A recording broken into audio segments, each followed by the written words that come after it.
শহরের উপকণ্ঠে একটি হাইওয়ের ধারে এক রাশ নির্জনতার মধ্যে রাতের অন্ধকারে এক টেরেভাবে দাঁড়িয়ে বিষণ্ণ একটি হাসপাতাল। প্রতিটা জানালা দিয়ে বেরিয়ে আসা আগুনের ভয়াল লেলিহান শিখা বুকে নিয়ে এক রাশ আধো অন্ধকারের মধ্যে পেশেন্ট কেবিনের ছোট্ট এক চিলতে ঘরের মধ্যে দেওয়াল ঘেঁষে রাখা খাটের নিচ থেকে বেরিয়ে এলো একজন কিশোরীর ভয়ার্ত মুখ।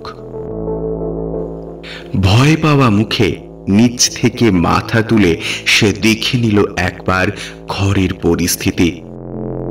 কান পেতে শুনতে চাইল বাইরের কোনো মানুষের সাড়া শব্দ পাওয়া যাচ্ছে কিনা। বেশ কিছুক্ষণ সতর্কভাবে কান পেতেও সীমাহীন এক অনন্ত নৈশব্দ আর আগুনের চিড়বিড় শব্দ ছাড়া আর কিছুই শুনতে পেল না সে। তার অভিব্যক্তি বলে দিচ্ছিল ভয়ঙ্কর ভীত সে, এতটাই যে আগুনের হাত থেকে বাঁচতে বাইরের দিকে দৌড়ে না গিয়ে খাটের নিচে থাকাই শ্রেয় মনে করল সে। আবার খাটের নিচে তড়িঘড়ি ঢুকে গেল তার মাথা। ঘরের ভেতরে এখন ধোঁয়া ঢুকছে, কটু গন্ধযুক্ত নির্মম ধোঁয়ার একটা লহর। জানালাটা কি বন্ধ আছে? খাটের নিচের অন্ধকারের মধ্যে শুয়ে চোখ মুছে আগের কথা কিছু মনে করার চেষ্টা করতে লাগলো কিশোরী মেয়েটি।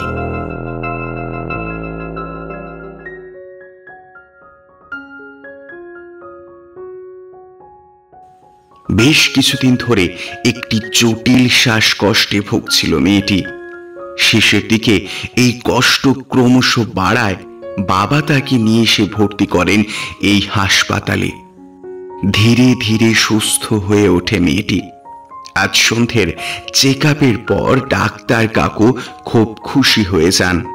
কথা ছিল আগামীকাল তার ছুটি হয়ে যাবে। নার্স দিদিও খুব খুশি হয়ে গিয়েছিলেন। হুইল চেয়ারে বসিয়ে তাকে নিয়ে আসবার সময় কত সুন্দর সুন্দর গল্প করছিলেন তিনি। কেবিনে পৌঁছে তাকে বিছানায় শুইয়ে দিয়ে চাদর দিয়ে ঢেকে দেন তাকে। যাওয়ার আগে খবরটা দেন নার্স দিদি, আগামীকাল সকালে বাবা আসবেন তাকে নিতে। ডাক্তার কাকু নাকি নিচে ফোন করেছিলেন বাবাকে। লক্ষ্মী মেয়ের মতন ওষুধ খেয়ে শুয়ে পড়েছিল মেয়েটি।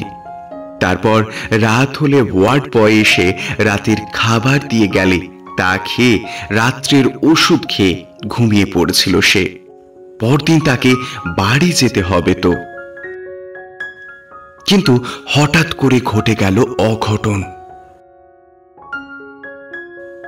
সুদৃশ্য ছোট্ট পেশেন্ট কেবিনটির ছাদে সুন্দর সব চাঁদ তারা গ্রহের আলপনা আঁকা ছিল। রাতের অন্ধকারেও জল জল করত সেগুলি। তার সাথে ঘরের ভেতরে বসানো ছিল সুন্দর একটি সাউন্ড সিস্টেম।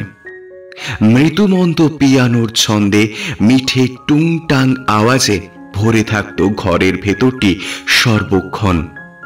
এই পিয়ানোর সুরেলা আওয়াজ আর তার ওপরে কালো আকাশের মতন ছাদের গায়ে আঁকা উজ্জ্বল চাঁদ তারা দেখতে দেখতে কখন যে ঘুমিয়ে পড়েছিল মেয়েটি তা সে নিজেও জানে না।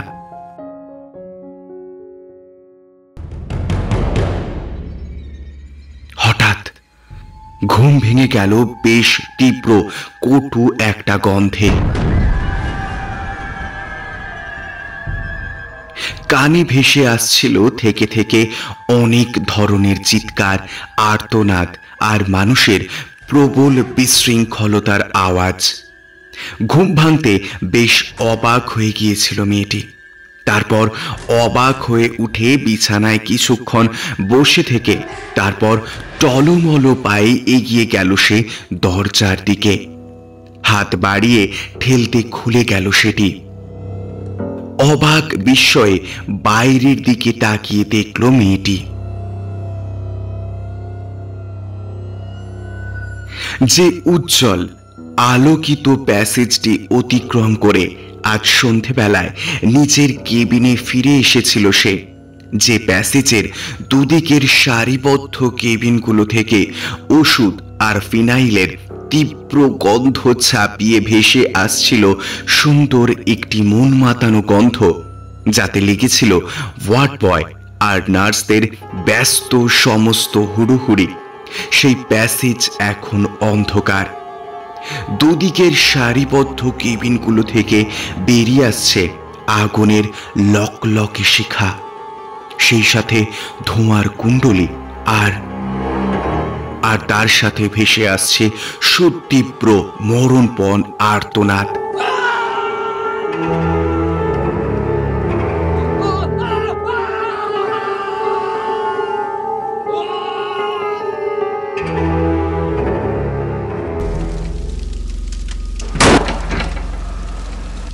মেয়েটির বিস্মিত চোখের সামনে দুদিকের দুটি কেবিনের দরজা খুলে বেরিয়ে এলো আগুন লাগা দুটি শরীর। তীব্র দহন জ্বালার আর্তনাদ তাদের মুখে। দুটি চলন্ত দেহ বেরিয়ে এসে টলমল পায়ে কিছুটা এগিয়ে যাওয়ার চেষ্টা করলো সামনে, তারপর একে অপরের সাথে ধাক্কা খেয়ে পড়ে গেল মাটিতে। আর উঠবার চেষ্টা না করে মাটিতেই পড়ে রইল তারা পাশাপাশি, নিথর নিস্পন্দ হয়ে।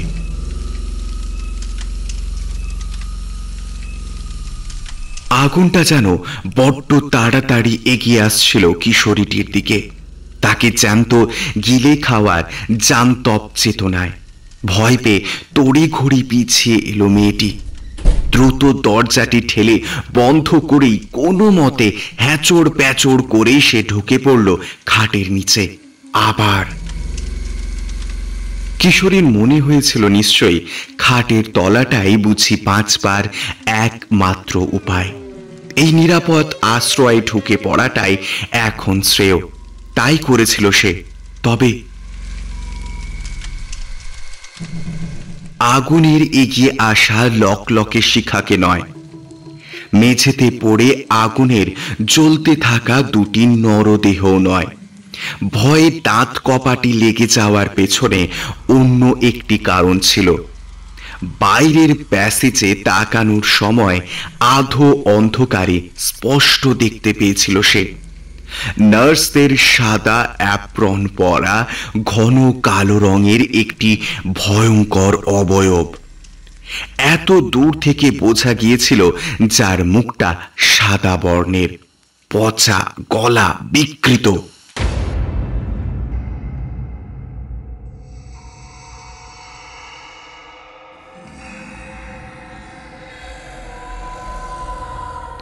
অবাক হয়ে কিশোরীটি যখন তাকিয়েছিল অবয়বটির দিকে, ঠিক তখনই তার মুখটা যেন ঘুরে যায় কিশোরীটির দিকে।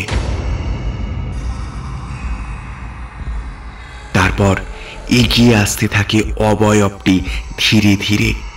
তাতেই ভয় পেয়ে খাটের নিচে ঢুকে পড়ে মেয়েটি। শ্বাস প্রায় বন্ধ করে নিঃশব্দে অপেক্ষা করছিল কতক্ষণে তাকে খুঁজে না পেয়ে এখান থেকে সরে যায় অবয়বটি। সেই সুযোগে সামনের প্যাসেজ পেরিয়ে সিঁড়ি দিয়ে নেমে যেতে পারবে নির্বিঘ্নে নিরাপদ দূরত্বে।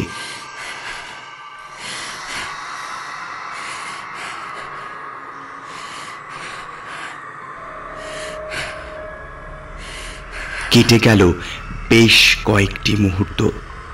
নিজের দুর্বল শ্বাসযন্ত্র অস্বস্তিতে ফেলেছিল তাকে এই মোক্ষম সময়ে, আর তাতে ইন্ধন যোগাচ্ছিল শ্বাসরোধকারী কটু ধোঁয়ার চোরা স্রোত, যা দরজার নিচের এক চিলতে ফাঁক দিয়ে নিঃশব্দে ঢুকে পড়ছিল ঘরের ভেতরে।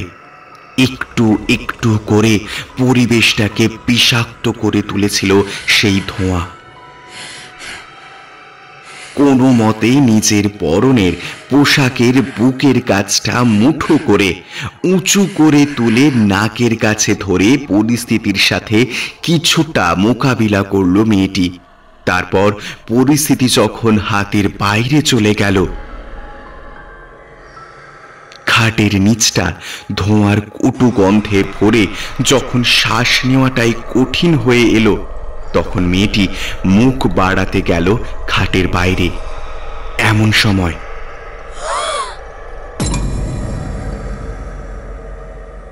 পেছন থেকে একটি হাত আটকে ধরল তাকে। চমকে উঠে পেছন দিকে তাকিয়ে দেখল মেয়েটি ওই রকম আধশোয়া অবস্থাতেই কোনো মতে মাথাটি পেছন দিকে সামান্য ঘুরিয়ে কটু ধোঁয়ার হালকা একটা স্রোতে আবছা ভাবে সে দেখল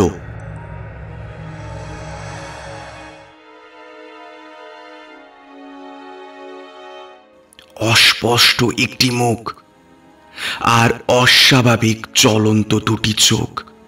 এছাড়া আর কিছুই নজরে এলো না তার। আতঙ্কের সর্বোচ্চ স্তরে পৌঁছে সে বুঝে গিয়েছে ওই মূর্তিটির পরিচয়। দরজা বন্ধ করে খাটের নিচে লুকোনোর সময় দরজাটি খুলে আসেনি কেউ। কাজেই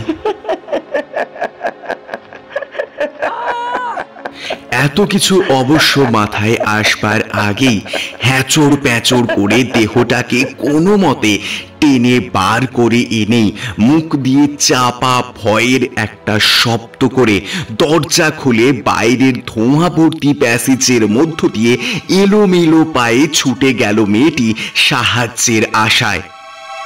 কিন্তু কোথায় সাহায্য?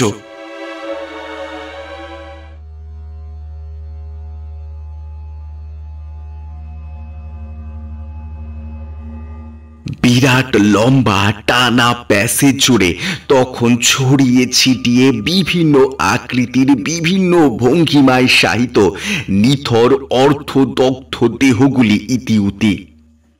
ডাক্তার, নার্স, ওয়ার্ড বয়, রোগী সকল ধর্ম বর্ণ নির্বিশেষে টাল গোল পাকিয়ে পচে গলিয়ে বিকৃত হয়ে গোটা প্যাসেজময় ছড়িয়ে চাপ চাপ জমাট রক্ত।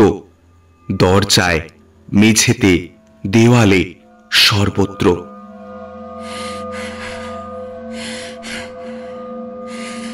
মেয়েটির তখন বোধহয় ভয় পাওয়ার শক্তিটুকুনো চলে গিয়েছে।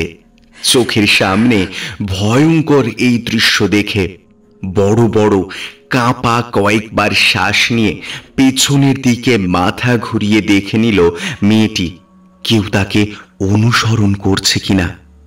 কেউ নেই দেখে ধীরে ধীরে সে দৌড়ালো সামনের দিকে লক্ষ্য করে উদ্ভ্রান্তের মতো।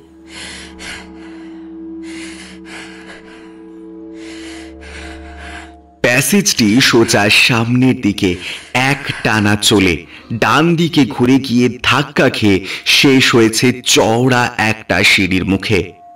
হতাশ ভয়ার্ত মুখে সিঁড়িটির দিকে তাকালো মেয়েটি। অন্ধকারেই বোঝা যাচ্ছে অনেকগুলি মৃতদেহ গাদাগাদি করে পড়ে সিঁড়িটির মুখে। পাদানিতেও আগুন লাগবার পরে নিশ্চয়ই দল বেঁধে গাদাগাদি করে এরা নামতে গিয়েছিল সিঁড়ি বেয়ে। ভিড়ে ধাক্কা ধাক্কিতে আর আগুনে ঝলসে এরা এখানেই।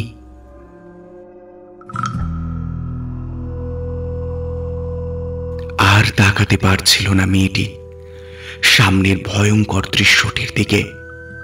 শ্বাস প্রশ্বাস হয়ে উঠেছিল গুরুতর। মাথা ভার ভার, একটা ভয়ঙ্কর ব্যথা ছড়িয়ে পড়েছিল গোটা বুক জুড়ে। চোখের দৃষ্টি হয়ে আসছিল ঘোলাটে।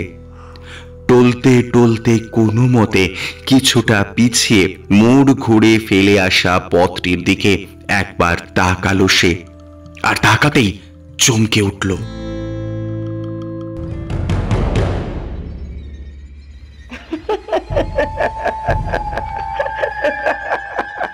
লম্বা টানা প্যাসেজটিতে একবারের জন্যও পা না ফেলে হাওয়ায় ভেসে ভেসে তার দিকে এগিয়ে আসছে কৃষ্ণময় একটি অবয়ব।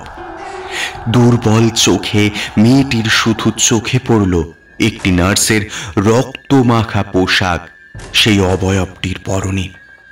পেছনে ঘুরে দুর্বল পায়ে এগিয়ে যেতে চেষ্টা করল সে, কিন্তু তার দেহের ভার আর নিতে পারল না ক্লান্ত হয়ে আসা পা দুটি। ধপ করে সে পড়ে গেল শক্ত মেঝেতে, দৃষ্টিশক্তি আবছা। ওই অবস্থাতেই মেয়েটি চেষ্টা করল বুক ঘষে হামাগুড়ি দিয়ে সামনে এগিয়ে যেতে। একটি দরজা হাত দিয়ে ঠেলতেই খুলে গেল পাল্লাটি। ভেতরে ঢুকল সে হামাগুড়ি দিয়ে, কিন্তু ভেতরে কয়েক হাত এগিয়ে শক্ত একটা কিছুতে ধাক্কা খেয়ে থমকে গেল মেয়েটি। একটি মৃতদেহ পড়ে সেখানে, একজন পুরুষের দেহ। কিন্তু এই লোকটির পোশাকটা আর শুয়ে থাকার ভঙ্গি এত চেনা চেনা ঠেকছে কেন?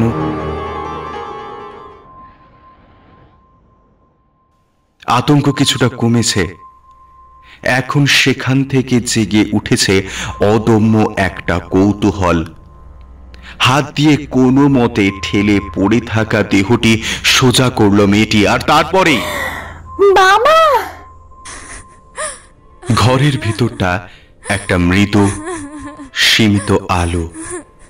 দৃষ্টিশক্তি দুর্বল, কিন্তু তা সত্ত্বেও নিজের জন্মদাতা পিতাকে চিনতে এক ফোঁটা ভুল হয়নি মেয়েটির। বাবার মৃত মুখটির দিকে তাকিয়ে ঢুকরে ঢুকরে কেঁদে উঠল সে। ওই রকম ক্ষীণ নিস্তেজ অবস্থাতেও একটাই প্রশ্ন ঘুরছে তার মনে। বাবা তো তার সাথে দেখা করে গিয়েছিল সেই বিকালে, দিনের আলো থাকতে থাকতে। তারপর ডাক্তার কাকুর সাথে দেখা করতে গিয়েছিলেন। তাহলে তারপর কি ঘটল?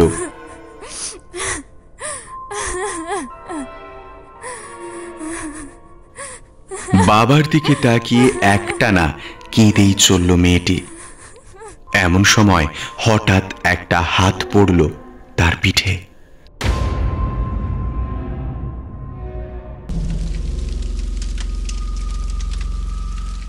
ভয়ে স্থির হয়ে গেল মেয়েটি।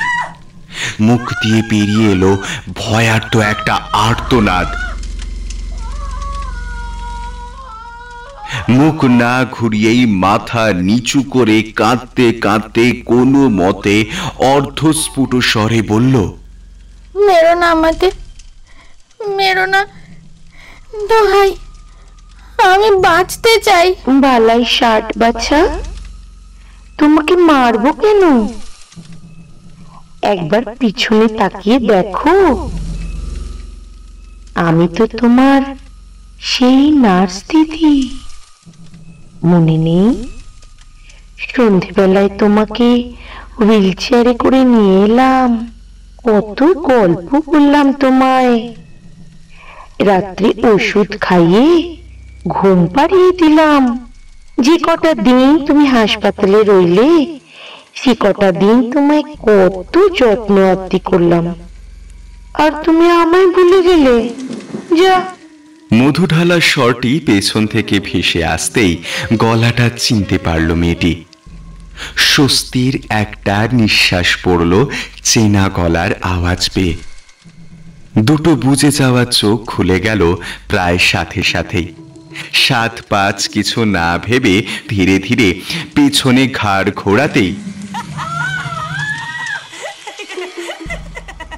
ভয়ার্থ একটা চিৎকারের সাথে দুটি হাতে ভর দিয়ে ঘরের একদিকের অন্ধকার কোণের দিকে সরতে লাগলো সে প্রবল আতঙ্কের সাথে। তার ঠিক পেছনেই এসে দাঁড়িয়েছিল পরিচিত সদয় ব্যবহারকারী সেই নার্স দিদি নয়, বরং সেই কৃষ্ণকায় অবয়বটি। একটু আগেই যে ভেসে আসছিল তার দিকে হাসপাতালের প্যাসেজ ধরে, অশুভ কোনো ছায়ামূর্তির মতো।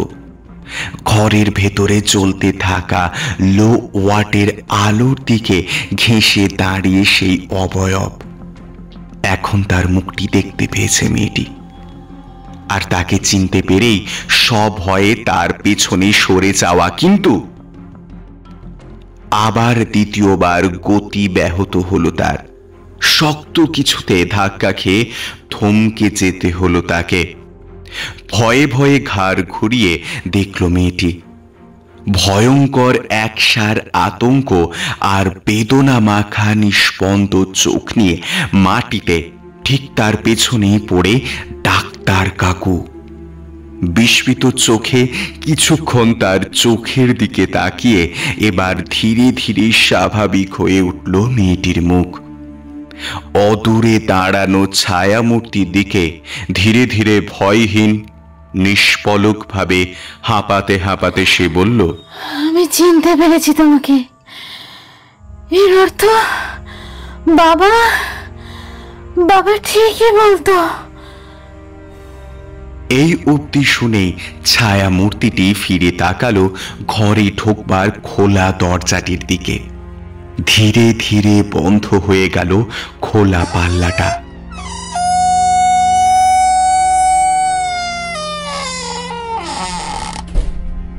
আর কিছুক্ষণ পরে কিশোরীর কণ্ঠে একটা মরণপণ আর্তনাদ ভেসে এলো বন্ধ দরজাটির ওপার থেকে।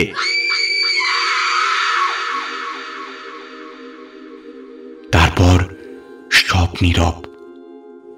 অদ্ভুত এক শ্মশান স্তব্ধতা নেমে এলো।